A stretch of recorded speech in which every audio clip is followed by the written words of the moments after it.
behold, all acts of love and pleasure are my rituals, and therefore let there be beauty and strength, power and compassion, honor and humility, mirth and reverence within you. And thou who thinkest to seek for me, know thy seeking and yearning shall avail thee not, unless thou knowest the mystery, that if that which thou seekest thou findest not within thee, then thou shalt never find it without thee. For behold, I have been with thee from the beginning, and I am that which is attained at the end of desire. It's a beautiful piece of poetry, if nothing else. A little ostentatious. Perhaps. But as I understand it, Gardnerian Wicca is one of the more stricter paths within the pagan faiths. Can you tell us a little bit more about the history? Well, looking back to what was happening in 14th century Italy, which is when much of what we know as modern craft started, it was the end of the plague. The world was devastated in Europe. So many people had died. And like the Holocaust for the Jews, the time of the plagues threw all of theology in Europe on its ear. Because why would so many people have died if God truly meant to love people? Out of that came a deep yearning to find a God of joy and a way of connecting to a reality that was not one of hatred and of hating one's body. In northern Italy, you had the Cathars who hated their body and who were certain that it was their sins that had brought the plague upon the world. In response to that, you had the witches of Italy, the Stregas, who rejoiced and surprised everyone. And of course, the authorities were not particularly pleased with this. However, they couldn't stop the books. They could not stop people writing. The printing press had just been invented, and suddenly everything was out there. And we're blessed that somehow some books survived. That's wonderful. Let's talk a little bit about how the charge is used. As I understand it, the charge is used in the process of drawing down the moon in Gardnerian circles. What is the process of drawing down the moon? Charles is going to have to talk to you about that. Charles is our theologian. I'm the nuts and bolts person, the earthy one. Things work. Things work. Though, in fact, within our own circles, we have done a ritual of drawing down the moon, which is to recognize the deity within woman, and drawing down the sun parallel would be the deity within man. In drawing down the moon, the priest recognizes the priestess as the voice of the goddess for that circle, and part of that ritual is to read this charge, because it recognizes the lady within all things. And often it is said as call and response of the priest to the priestess, to say, what is it that you will bring to us? And out of that, the priestess speaks this charge, which is to all humanity. Let's look at it in a little bit more detail. Let's tear it apart a little bit.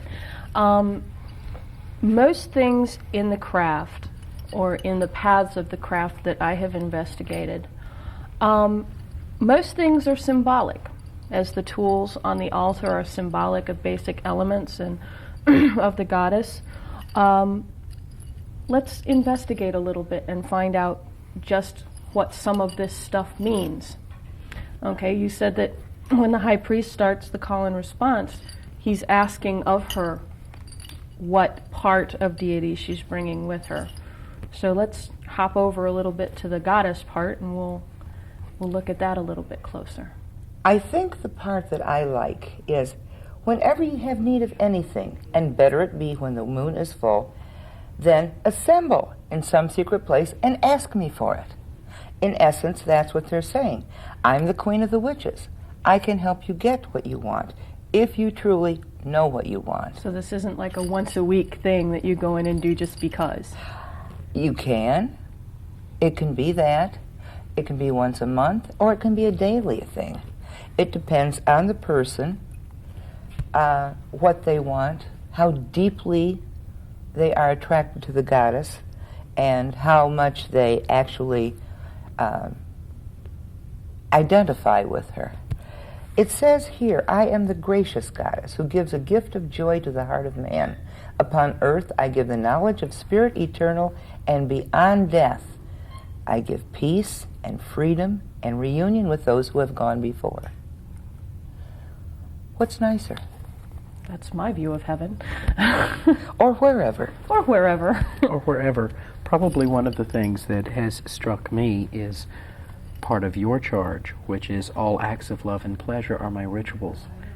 So many of Western faiths have tended to focus on the negative in the world and to not trust our bodies very much. It's easy to build up straw people and talk about one faith or another doing this. Christianity has been overblown in some ways. Other particular sects have done things.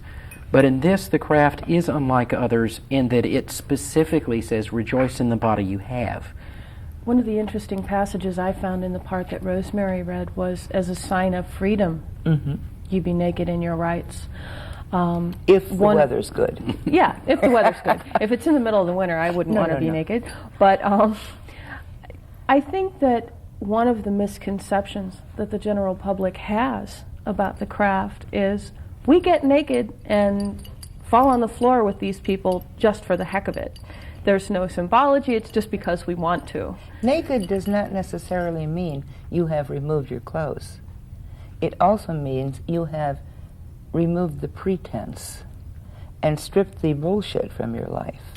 One of the Gardnerian initiates that I'm familiar with also said to me that it's very hard to hide anything when you're not wearing anything but your cords and an athame and a smile. And so I guess in a sense it's also a protective thing. It is, and in many circles that I have gone into, when you're standing there naked, no one can say you're hiding anything. No one can also sort of be above anyone else because you're all really equal. Everybody has a different shape and size. But yes, some are more equal than others. You know, it's funny though, when you're in circle, that just really never enters into it. Now, I know that nobody's going to believe this, but it doesn't. Yeah, I think that, at least in my experience, like you said, we're all different shapes and sizes, but parts is parts. Also, one of the things that I do want to stress is that not all paths of Wicca make it a rule that you must go unclothed. A lot of them do wear robes. Some of them wear very beautiful ceremonial robes. Others are very plain. But this is just one of the passages I found interesting. It also makes a difference where you're holding your rituals. Yes. If you're blessed living in the middle of a 5-acre tract, you can do about what you want to. If you have a nice little postage stamp backyard, you do have to worry about the neighbors' things. That's true. Also, something that goes along with what you said earlier, that naked does not necessarily mean unclothed, is one of the lines within the part that I read. Before my face, beloved of gods and of men, let thine innermost divine self be enfolded in the rapture of the infinite. I guess she's saying, open yourself up completely. Find out what I'm really about. Bring me inside. Yes? As many traditions end up saying, to recognize the divine within, as in my own experience within some faiths, it has been to honor the deity within another. Hindu tradition has this as namaste. Christian tradition has as recognizing the Christ within. So in many ways, there is very little contradiction between pure craft and pure almost anything else. And I think that is somewhat of the fears that need to be put aside. It's one of the things that I find most disturbing today is that it seems that an awful lot of fear has been built up around a religion who I'm finding, the more that I dig, has very little to be fearful of. Everyone fears the unknown. And when you have been brought up in a Christian, Judeo-Christian household, country, and everything that you've ever learned from the time you were a little baby says, you must deny yourself pleasure. Deny yourself pleasure now in hopes of pleasure and palaces in the afterlife. And it's so contrary to human nature. It is not a human thing to do. Enjoy what you are here, and enjoy each other. I've noticed that in some of the studies within Buddhism, that they go through periods of denying themselves various things, various kinds of foods, various physical practices, various things to drink. And this doesn't just include Buddhism, but includes a lot of other faiths as well. And that is a practice that can bring a different type of strength. But once you have learned those lessons, I find that the pagan paths and the ones that follow this general creed, if you will, are a lot easier to open yourself back up to the pleasures of life.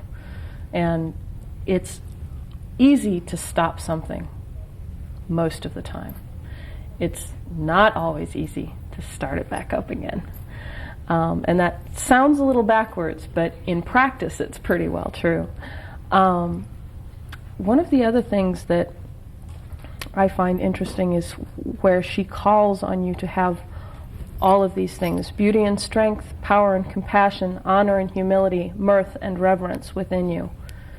And then she speaks of the mystery. Okay?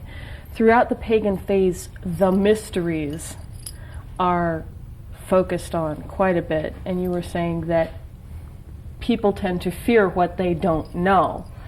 I'd like to open up a little bit of what the mysteries are. I don't know. I haven't found any. You're the crone and you don't know the mystery? There is no mystery. It is open. It is there for you. What is mysterious about this? Why do we take ourselves so seriously? This is a joyous religion. It's a happy religion. We are pleased. Our gods don't die for us on the cross and all this terribly... No, they die for us in a cornfield. Yes. But they're biodegradable. They're biodegradable. I would say, in terms of mystery, we should go back to some of the earlier thoughts on it. It's not that it's unknowable; it's unexpressible. What is? How do you put into words joy?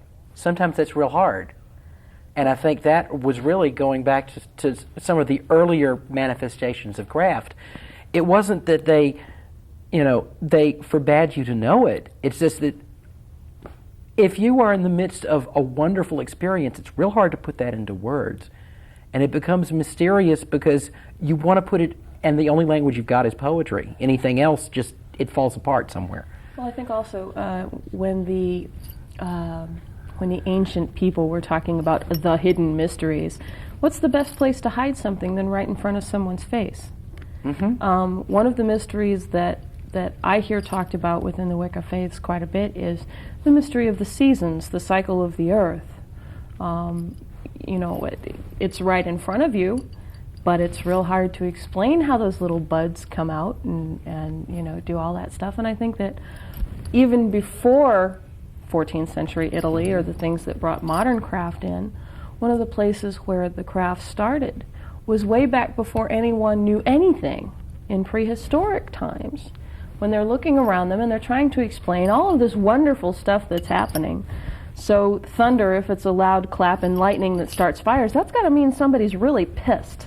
I would think so. Yes. To a mind like that. And it would be a mystery as to how the seasons change and how the earth revolves and why it shakes and rumbles sometimes. But why do we hold on to the old mysteries? Tradition. I guess. I think very early in this program I was saying that I am not at all mysterious, I am not at all ethereal, I am not at all cerebral. Things work. I'm very basic. And I've seen you work. They do work.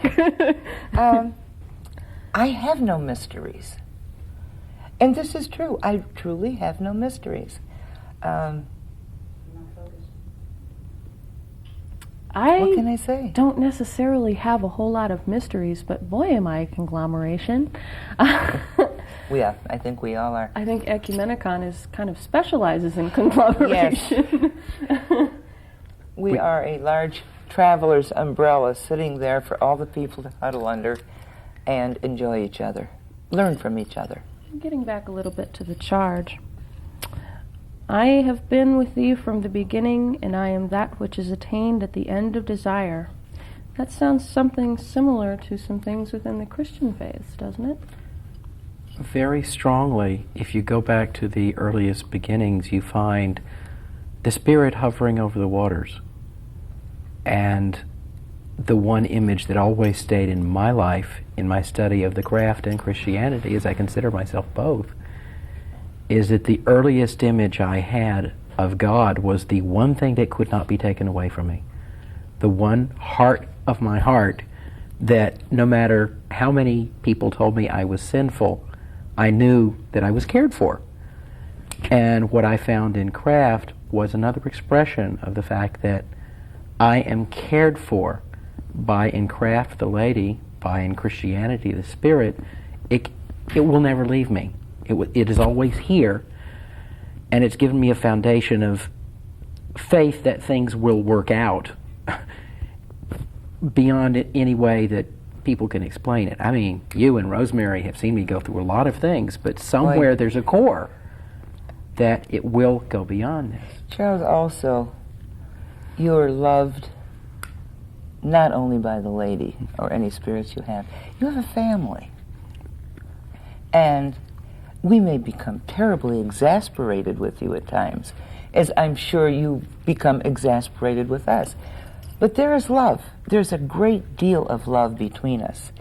I think that's one thing that's stressed throughout the pagan faiths is the amount of love and the feeling of family throughout the entire community. You know how you've got two kids and they can just hit on each other terribly, but don't let somebody else come in and do it? Yeah. That's us. Kids is us. Yeah. And my kids are great. Yeah. They drive me crazy, but they're great. You mentioned that you consider yourself both a Christian and a pagan. I find that interesting because there are a lot of people out there who are going to say, you can't do that.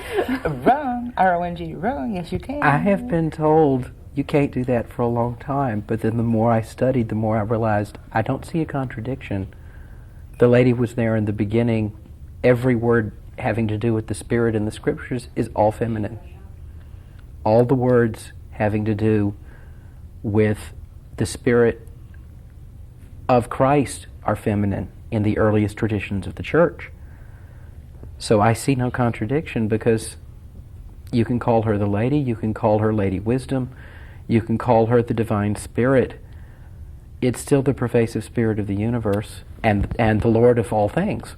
So that's two parts of the Trinity right there. Well, at some point you're going to have to come back and talk Yes. about this cross-reference Yes. with me. One of the things I noticed, Rosemary, that I'm sure a lot of my audience is going to notice as well, all of your pentagrams are upside down. Yes, Isn't that a aren't they? satanic thing? No, let me tell you about them.